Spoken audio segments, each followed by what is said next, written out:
Quantos asteriscos a Marvel colocou na sua cabeça? Em meio a uma fase um tanto quanto capenga do MCU, um coletivo de heróis medíocres tanto para o público quanto para a crítica nos deram uma obra surpreendente em vários aspectos, mas que deixa uma dúvida muito importante em todo mundo. Aquela Marvel, será que voltou mesmo? Então já deixa seu like, já coloca sua inscrição aí, porque hoje nós vamos conversar com vocês, na verdade, revelar para vocês como que o Bob pode ser o personagem mais importante da Marvel desde o Tony Stark.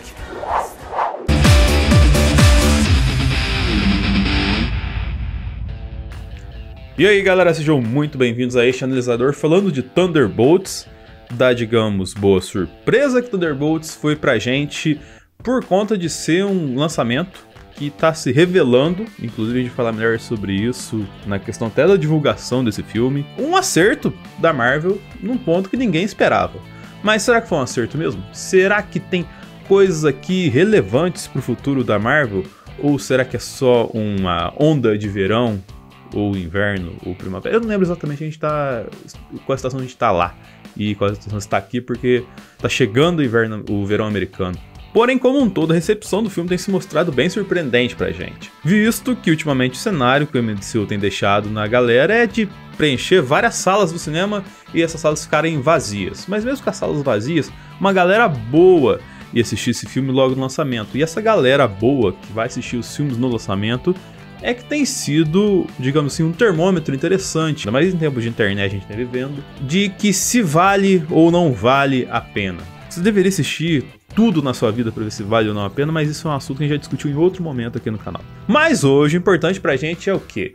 É que uma obra que se demonstrava muito medíocre, a Marvel soube lidar muito bem com essa mediocridade para seguir em frente com os seus planos. Mas a mediocridade foi culpa dela mesmo. Só Deus sabe do sangue nas suas mãos. Isso é meio ridículo vindo do Capitão América do Camelô. Só pra você saber, eu fui o Capitão América oficial, tá bom? É, por 2 segundos. Fala sério. E eu digo mediocridade não só pelo fato dessas figuras, vamos dizer assim, ser uma classe C e D do MCU, diferente dos Guardiões, que era a classe C e D dos quadrinhos, mas até da recepção desses personagens por parte de quem assistiu às obras que eles apareceram inicialmente. A gente tem a personagem inicialmente da Valentina Alegre do Andareiro, que eu nunca lembro o nome dela certo, que é feito pela Julie Louis-Dreyfus, que é uma atriz excelente, mas que parecia a todo tempo estar sendo mal aproveitada dentro da Marvel, e que era, vamos dizer assim, a pessoa que estava com vários projetinhos secretos lá no Congresso americano, ligados a super-heróis, talvez com o intuito de ter um Novos Vingadores, mas isso nunca foi muito colocado às claras pra gente. Mas tem uma frase muito importante que ela diz, que é: justiça sem poder é apenas opinião. E isso é muito importante pra gente entender como o filme se desenrolou e como a personagem dela chegou até aqui, pois ela foi, digamos, comendo pelas beiradas, assim, buscando colocar, assim, poder nas suas questões, para que elas deixassem de ser opinião. Porque enquanto opinião batia de frente com as opiniões do Bucky, que a gente já viu no Capitão América 4, que ele tá entrando na vida política, e logicamente com aquele sorriso e aquele perfil de relegado, gatão, ele ganhou, logicamente, e agora atua na política dentro do contexto da Marvel, até tentando se encontrar desde o que a gente viu acontecer em Falcão Soldado Invernal, desde até o que a gente viu acontecer nos Vingadores, então ele tava meio que nesse limbo assim. E aí ele entra na política numa perspectiva muito interessante da Marvel colocar pra gente, porque ele claramente não fazia ideia do que estava na política, não entendia dos meandros da sociedade por baixo, que envolve toda a politicagem. Ele foi só pela popularidade, assim como várias pessoas que são eleitas pela popularidade ao redor do mundo, né, gente? E meio que tava lá eleito, mas não conseguindo fazer nenhum projeto vingar de verdade. Só baseando no seu carisma, no seu histórico e no seu soro de super soldado, assim como o Guardião Vermelho, que tá numa situação ainda mais, digamos assim, melancólica em relação a ele, por conta de que ele é um cara que tá vivendo nos Estados Unidos agora, mas que é chofer, com essa limusine vermelha espetacular desse comercial que a gente viu aí, repetindo pra ele mesmo que não, agora ele tá muito melhor do que ele tava lá na União Soviética, ou seja, lá onde que ele tava, lá na Sala Vermelha e tudo mais, e que agora a vida dele tá indo pra frente. Mas que a realidade é que ele não tava indo tão bem assim, e pelo contrário, ele demonstrava dar sinais de estar se isolando e se afastando das pessoas que ele ama, sendo bem o tal do pai ausente, né, que a gente vai falar daqui a pouquinho. Não passando de uma sombra, de um fantasma na vida de Helena, assim como a Fantasma também é um fantasma em todo o contexto do MCU, que surgiu lá no Homem-Formiga e a Vespa, na figura daquela personagem que tinha os problemas quânticos lá, que ficava atravessando as coisas. Ao que parece, ela conseguiu agora, com a ajuda da Valentina, se controlar, né? De agora consegue fazer os jump dela e atravessar as coisas e voltar ao normal.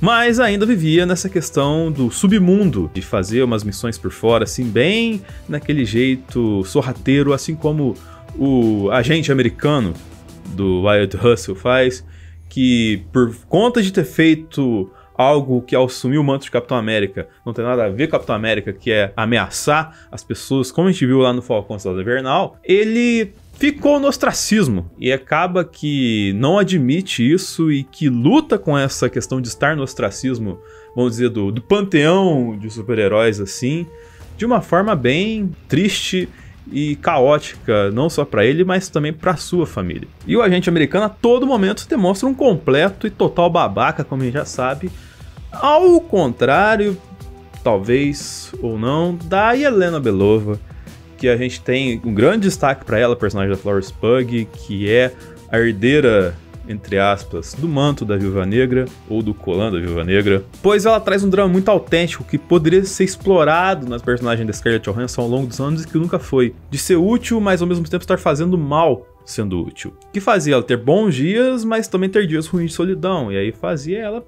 fazer qualquer tipo de coisa bem, digamos assim, à margem da lei, e até se prejudicar, como se isolar e talvez ter problemas com o alcoolismo. E aí no somatório desse todo, a gente tem várias boas pequenas histórias que já estavam lá na Marvel, já estavam colocadas lá, mas que estavam até esse momento sendo muito mal cuidadas e mal contadas pra gente.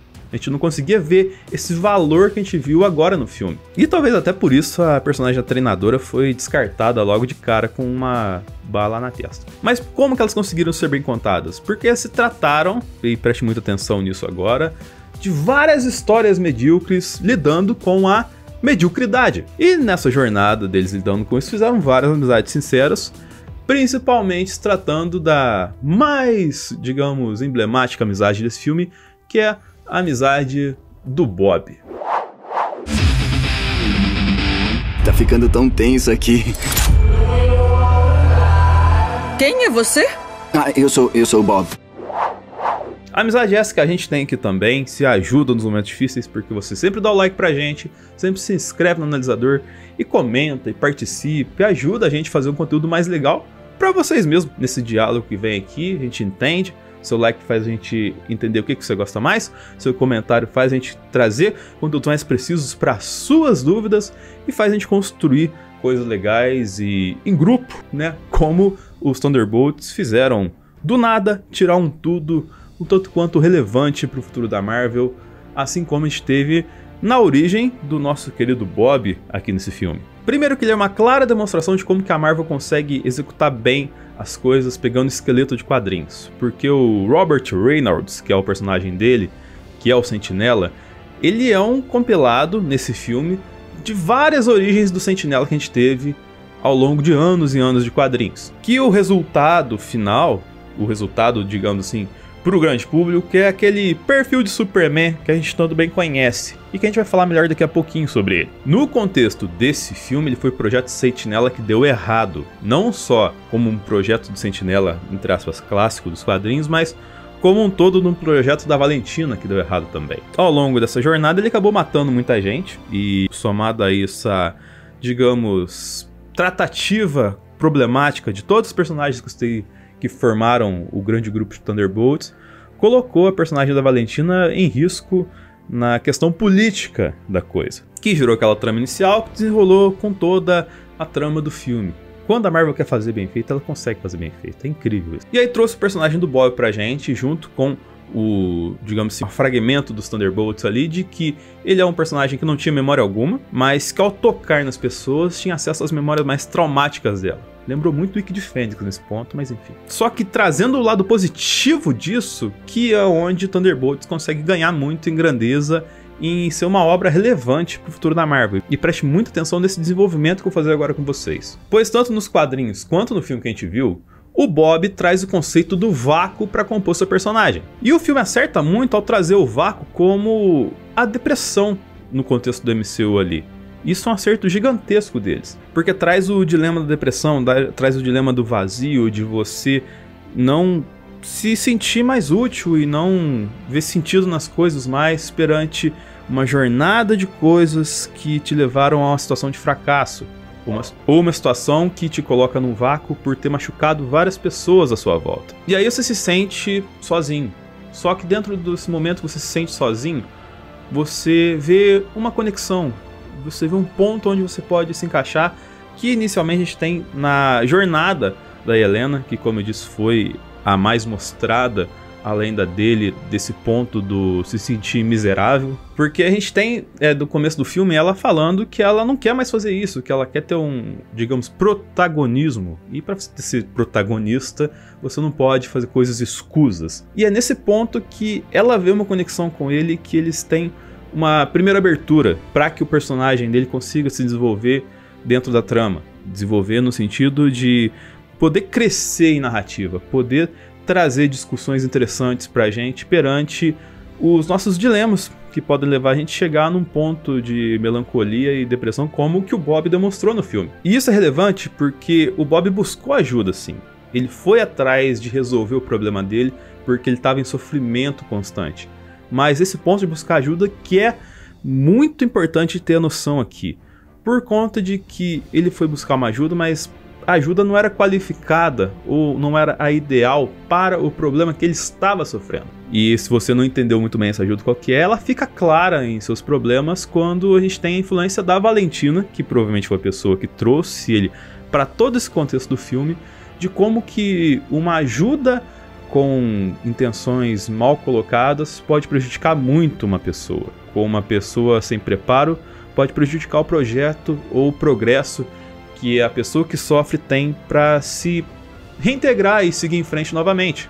Tanto que depois disso ele se afunda totalmente naquele vácuo de depressão e melancolia, onde depois de uma jornada bem dolorosa pra gente e bem vazia, dentro da abstração que eles fizeram muito bem executada no filme, começa a ser resgatada pela Helena, que estava no momento mais parecido no contexto do grupo todo com o que ele estava vivendo naquele momento. E aí ela entende aquilo e, puxando pelos outros Thunderbolts, eles conseguem fazer, vamos dizer, um grupo de ajuda interessante e relevante para buscar o Bob de dentro desse vazio, desse vácuo, que é a formação que a gente viu dos Thunderbolts, que deu tão certo porque eles se ajudaram na mediocridade, se ajudaram na melancolia. Eles entendiam melhor que a Valentina, melhor que quem tinha o preparo, o que o Bob efetivamente precisava. E isso vai ser refletido lá no pós-crédito, que a gente vai falar daqui a pouquinho, porque o Bob, enquanto estava todo mundo vivendo ali no final, ele estava mais, digamos assim, existindo ali, só com o salgadinho e a televisão dele lá,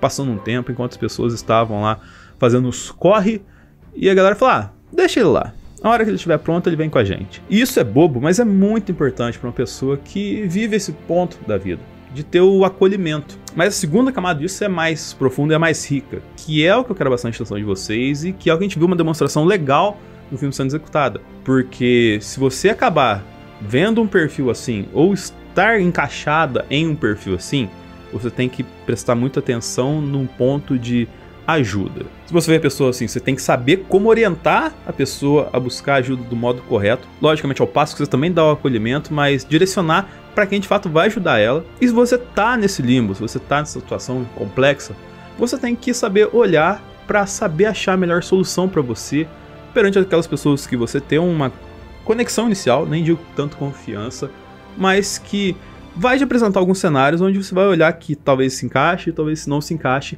para as questões que eu estou vivendo naquele momento. Porque no fim de tudo, todas essas melancolias só tem uma pessoa que consegue resolver, que é você, e que no caso do filme foi só o Bob conseguiu resolver perante todo o cenário que a gente viu caótico acontecendo com ele. Isso não é ignorar, isso não é ver o problema do outro menor, é só entender que não é sempre que você, por mais que tenha muitas boas intenções, vai poder salvar o dia. Mas voltando ao contexto do filme, essa abstração que eu disse da demonstração do vazio ajudou muito o filme crescer em importância, porque se Thunderbolts talvez tivesse um grande hype esperando ele para ser lançado assim, talvez o modo como o Vazio foi colocado de modo abstrato, de ser algo que simplesmente some na escuridão e fica tudo muito, digamos assim, sem vida, não seria tão bem executado, talvez não tivesse liberdade criativa para se demonstrar dessa maneira como foi no filme. E daí se constrói o perfil do Sentinela,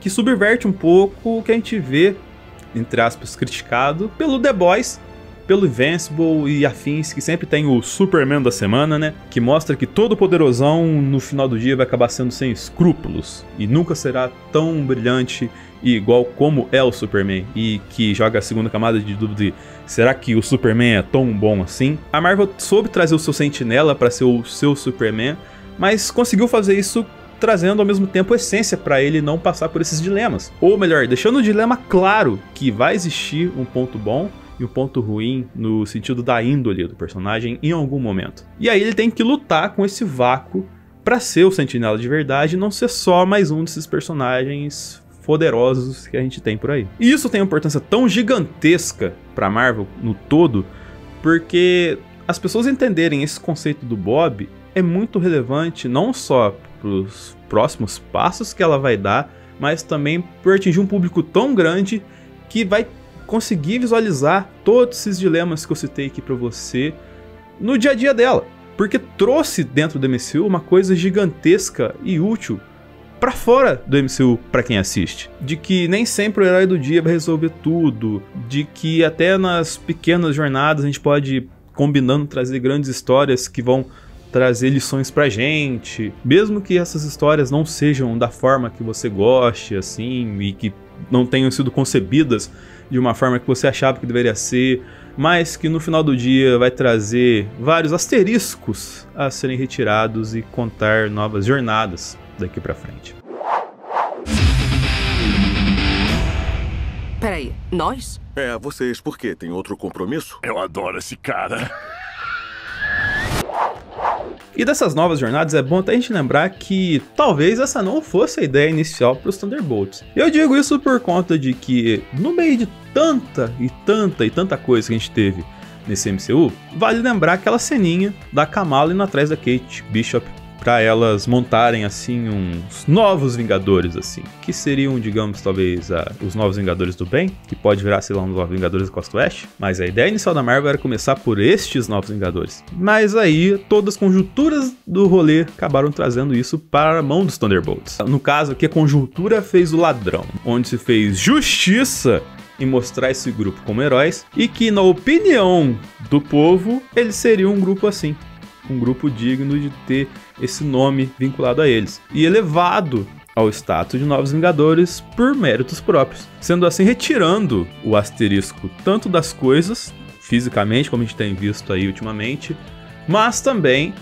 do que eles são ultimamente. Tirou o asterisco da vida dessas pessoas e deu um rótulo que, para eles, até certo ponto conveniente. Resta saber se vai ser interessante e bem executado. Ainda mais agora que a gente tem certeza que vai ver essa galera no Vingadores Doomsday por conta das cadeirinhas e por conta do pós-crédito com a nave do quarteto, né? Porém, o grande ponto positivo para Marvel Studios nesse rolê todo é que não foi o fato de trazer novos Vingadores ou criar os novos Vingadores que fez o filme ser bom, mas sim por essas narrativas que eu contei para você ao longo do filme aqui, ao longo do vídeo que a gente compartilhou com vocês. Thunderbolts é bom antes dos pós-créditos. Thunderbolts é bom por conta dos dramas e das narrativas que trouxe a gente a reflexões muito interessantes. Isso agrega à Marvel uma questão de ser produtiva novamente, de trazer coisas interessantes novamente, de que sim, o potencial produtivo da Marvel ainda vende, ainda é interessante a quem assiste, de que ainda consegue trazer coisas bem executadas e bem feitas a adicionar à vida das pessoas e contar boas histórias como ela costumava fazer, e todo mundo costumava parar para assistir e se divertir e engajar de verdade. Mas esse potencial produtivo vai ser colocado à prova logo com o Quarteto Fantástico, a gente falou bastante aqui, e em certo ponto já foi testado com o Demolidor renascido e várias questões bem complexas que ela trouxe pra gente. Então é isso, espero ter gostado do vídeo, curta, compartilhe, favorite, sinalize, se inscreva e até o próximo analisador.